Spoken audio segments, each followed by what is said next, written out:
back to the next video. In today's video I will show you how to use media metadata to play any kind of an audio file. Now media metadata does not related to playing of audio, but it as the name suggests, it gives you metadata. And if suppose if your Mac OS is connected to Apple Watch, you might be able to control it via that as well. So let's get started. So first of all I will show you the output. So I have just two button, play and stop. Once I click on play, I will go to the system controls, and in that it will show the metadata of what the song is playing, what the title, the thumbnail, all that kind of stuff. So I'll click on play button.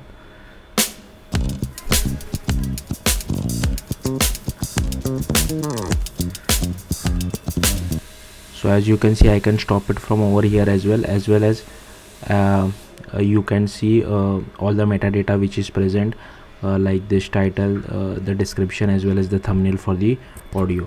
So to do that, all you have to do, inside index.html I have linked my media.js file over here, and here I have just taken an h2 as well as a p tag, and over here I have just hard coded a media file inside my media folder.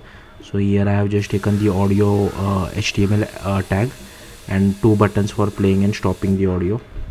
Now if you go to media.js, so this is for stopping the audio, on click listener for stopping the audio, and this is for playing the audio. And here you can see that I'm calling just play, but the important part is this media metadata, for which you can set the title, artist, album, and inside artwork you can set the source, type, as well as the sizes, and that's how you show metadata for any kind of an audio file. Yeah, that's it. Thank you for watching. Bye.